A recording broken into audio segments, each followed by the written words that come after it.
everyone, Stephanie here from Apple Arcade. Today we're bringing you an exclusive first look into The Last Campfire from Hello Games. You play as Ember, who is lost in this mysterious world and must find their way home through a variety of puzzles, all while restoring hope to characters who have lost it along the way. Let's dive into The Last Campfire. Okay, so here we are on the cave level. There's a lot to look at, but when in doubt, move forward. And it looks like there's a boat down here. I don't think we can use it yet. Look at these cute little crabs. I'm gonna try and catch one. Nope.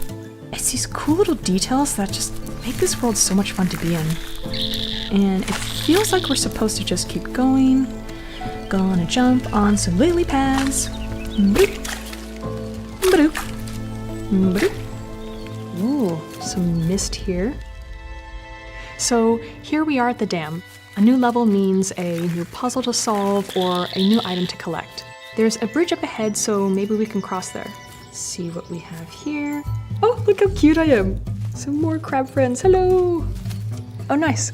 A little cutscene to show off the dam. That is one large pig head. It could be a hint about a goal in this level. See what we have here. Gordian knot. Okay, so we need something to cut that cable. Let's see what we can find back this way. I love these crabs. I want to take one home. Oh look, a friend. Let's go talk to them and see what we can find out. So let's get over to this bucket and toss some food to get them moving. If we toss food in the wrong area, we have to restart the puzzle. Some puzzles unlock items used in the same level, some unlock items used throughout the game, and others help out new friends. You'll notice he has to rotate every time he's fed. He can only see the food if it's in front of him. He looks so cranky. We're feeding him, he should be happy. Goofy crab. One more. And we've done it! Oh, he went flying!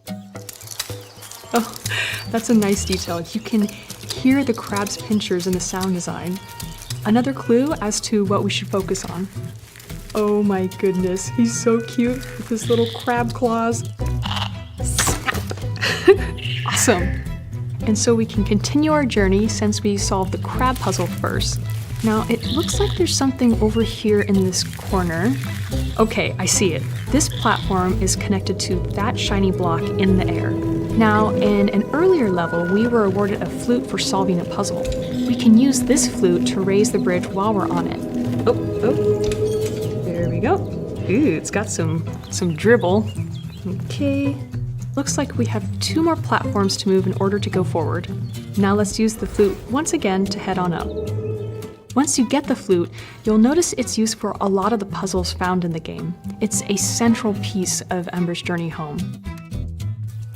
So it looks like there's an elevator at the end of this path, so let's see where it takes us. Oh, this is cool. It looks like we're in a room that controls the dam. Oh, and there's another little friend. Okay, so they need some help starting this water pump. Let's see what we can do. There's like some kind of glyph on the floor. So we're gonna pump up the fire. Nice. I really like the purplish hues that they used. It's really beautiful. Okay, so part of this pipe is missing, and the piece is over in that corner. So let's grab it to put it over here. So we have to rotate it in place real quick. And look at that, we've got one of the pumps working. It's also raised those stairs, giving us access to the other side of the room. The developers from Hello Games mentioned that they were really inspired by dark fantasy films while making this game, and it really comes through here. Okay, so 2 sections of pipes need to be solved. It's really cool. Once you head up the stairs, you can see the specular on the stairwell. It's really well done. Turn it. That's cool. So we've got the pump on now. The dam has opened and it's spilling water all over the marsh. So now I imagine we can get access to that boat at the beginning.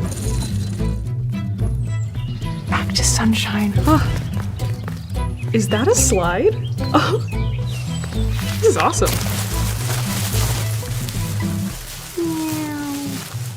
Oh, and into a pile of mud. Just have to do laundry later, I guess. So let's keep going forward and see if we can get back to the previous level. I like that you can see just his eyes at the very end. Going back up. Hoping there's a shortcut. Sweet. Gonna head on out of here. And now we're back. Look, the boat's in the water. Going down into our luxurious yacht. Now we can get into that spooky cave. It's so cute when they paddle. Here we go. Ooh. A whole new level means a new set of puzzles. Oh, cool snake. So that's the last campfire from Hello Games. Great puzzles, awesome adventure, amazing visuals, fantastic soundtrack. Just an overall great game.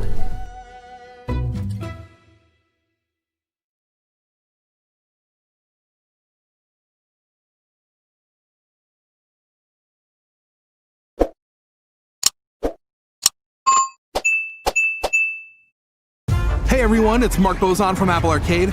We're doing something a little bit different today. We're going to take a first look at an all-new game on Apple Arcade, Spider from Sumo Digital. So we're going to jump on in, I'll show you the first level, and you can get a closer look at it before you get your hands on it for yourself. Now in Spider, you play as this mechanical spider named Agent 8, and your mission is basically to save the world. It's a 1960s throwback spy thriller, and by solving missions, shooting web, and using all sorts of different gadgets, you can thwart the super evil plans of a dastardly organization known as Sin. So let's kick things off. So we're introduced to the character, he's super cute. First mission here is called the War Room. It's kind of a tutorial for the game. 2 fingers on the screen lets us look around, so we can kind of pan around and look for objectives if we want. In this case, our objective is right in front of us. It's that printer over there, so we'll make our way over. Now, the first thing I want to point out with Spider that's really cool is since you're a mechanical spider, you can really just walk all over any part of the terrain in the game. So I'm walking on walls here, walking underneath furniture. There are also some surfaces that you can't climb up, and those are used later on to create some of the puzzles. In this case, the first step to this mission is really simple. We've got this document, and we need an unredacted version of it. So all the black bars have to go away. We need all the information to figure out what the evil organization Sin is up to in this first stage. Now, all the abilities in Spider are meant to mimic an actual spider's behavior, but with a few different twists. You'll be web slinging and crawling around on different surfaces, as I showed you guys earlier, but this one's also super common, where you'll walk up to an object, in this case it's a power button, and you'll press and hold on the screen and then fire a splat gun to activate the button that you wouldn't otherwise be able to reach. So yes, even in a video game, we're solving technical problems by turning them off and on again. How lovely. All right, let's skip forward a little bit here. One little thing to point out, which is kind of cool as I walk over this keyboard, all those buttons are kind of indenting, which is a nice visual touch, but it's actually something the developers use in gameplay later on. So as you're walking around, you can see there, it's like clickety, clickety, click. They'll use that if you want to like later on hack different things, for example. They'll actually use it as an operational keyboard in the game, which is cool. So we've got the new ink cartridge in hand. We're going to come over and plop it into the machine and see if we can get a new version of this document printed out so we can find out what Sin is up to. So it is placed. We again use our incredible power of push button, and a new document came out. So we're in good shape. Unredacted, we now have the intel we need, and it basically says that they are attempting to launch a missile. Conveniently, the terminal to stop that is over here on the right. Not so convenient is that we are locked out of it. We need an ID card, we need security clearance, so we're gonna go on our way here and try to figure out how we can hack into this thing. So we'll make our move here. Oh, super quick here, just came into view of a security system, so shows an example of kind of some light stealth mechanics that happen in the game. If you get in line of sight, obviously a security camera sees you. You don't want that because you're a secret agent, so we're gonna go up and around. So objective marker off in the distance there, that's the little white numbers that are counting down, shows the distance to where we're headed next. In this case, we're gonna show off another ability of Agent 8, which is the grapple gun. So you just walk up. If you're playing with touch, you just touch on the screen, which is a nice little interaction element. So I grapple across, and of course you can use a controller if you'd like to go that route too. All the HUD kind of fades away and it becomes a more controller-centric game. But I actually really like kind of just tapping on the screen and interacting with the game that way. So we've got our next objective. It's to get inside of this lockbox, and there are 2 different keyholes. You can see one here, and then I'll walk over, you can see another one here. So we got to find those keys. Thankfully, the keys are not hard to find. They are floating off in the distance there. The first one is in that other lockbox. The second one is kind of hanging from the shelf up on top.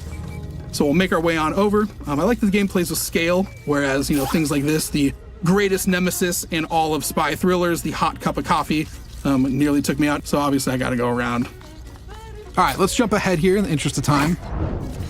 The next step is using a built-in screwdriver mechanic. I like this one too. It's a nice mix of more touch controls. So I tap on the screw itself, and then I can actually just rotate my finger on the screen to unscrew it.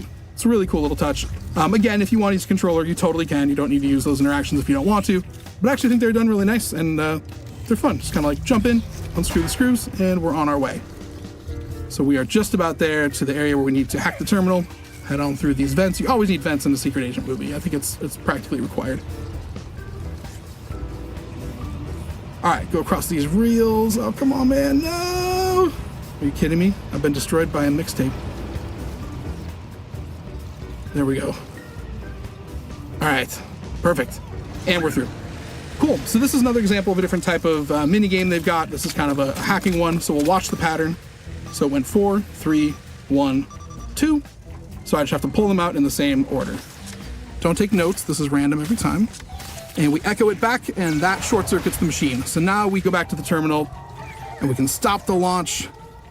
This is my favorite part of the game. I think this is so cool.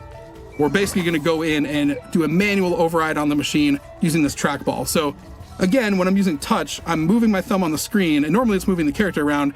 At this point, I'm moving him around, but he's on a trackball, so it's actually a way to control the computer in the game, which I think is just super, super cool. Now we can actually go into the machine and try to stop the missile from being launched using a kind of visual mini-game representation of a firewall. So you're obviously not going to code and jump in and do all that stuff.